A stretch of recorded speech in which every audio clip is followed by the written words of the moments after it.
ছাত্র জনতা রোষে বিলীনের পথে ধানমন্ডি ৩২-এ শেখ মুজিবুর রহমানের বাড়ি গুড়িয়ে দেয়া ভবন দেখতে ভিড় করা উৎসুক জনতা বলছেন এই পরিস্থিতির জন্য দায়ী শেখ হাসিনা নিজেই।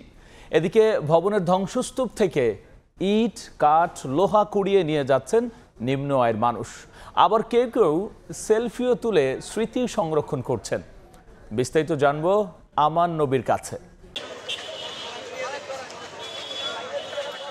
ধ্বংসস্তূপের মাঝে দাঁড়িয়ে আছে শেখ মুজিব স্মৃতি জাদুঘরের একাংশ।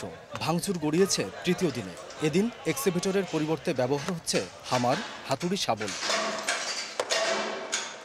শুক্রবার হওয়াতে ঢাকার আশপাশ এমনকি দূর দূরান্ত থেকে অনেকেই দেখতে এসেছেন মুজিবের ভাঙা বাড়ি। স্মৃতি হিসেবে ছবি তুলে রাখছেন অনেকেই। বলছেন যা কিছু হচ্ছে তার দায় মুজিব কন্যা শেখ হাসিনা। গণ অভ্যুত্থানের একটা ইতিহাস, বাচ্চাকে নিয়ে একটু সাক্ষী হলাম, বাচ্চাও শিখবে। আমি দিনাজপুর ঘোড়াঘাট থেকে এসেছি শুধুমাত্র আমার রাগের বহিঃপ্রকাশ করার জন্য। অহংকারের কিভাবে পতন হয় এটা আমরা দেখতে আসছি কুষ্টিয়া থেকে। জীবনের ঝুঁকি নিয়ে কনক্রিট আর আসবাবপত্র পোড়া ছাই উড়িয়ে লোহালক্কর কুড়িয়ে নিচ্ছেন কেউ কেউ। আবার কেউ ফ্যাসিস্টের চিহ্ন সংরক্ষণ করতে সঙ্গে নিয়ে যাচ্ছেন ইটের টুকরো, এমনকি কয়লাও। এই উঠার কারণে যে কোনো দুর্ঘটনা করতে পারে। আমি মনে করি এটাকে না রেখে পুরোপুরিভাবে এটাকে মিশে দেওয়া উচিত। সেই নাই তার বাড়িঘর ভাঙতেছে, আমরা এই জায়গায় আসি, আমাদের অনেক আনন্দ লাগতেছে।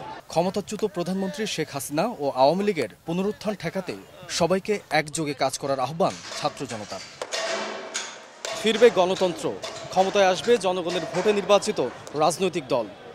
ধানমন্ডি ৩২-এ আসা জনতা বলছেন এই পরিণতি শিক্ষা দেবে রাজনীতিবিদদের, ঢাল হয়ে ঠেকাবে নতুন কোনো ফ্যাসিস্টের উত্থানকে। আমান নবী, সময় সংবাদ, ঢাকা।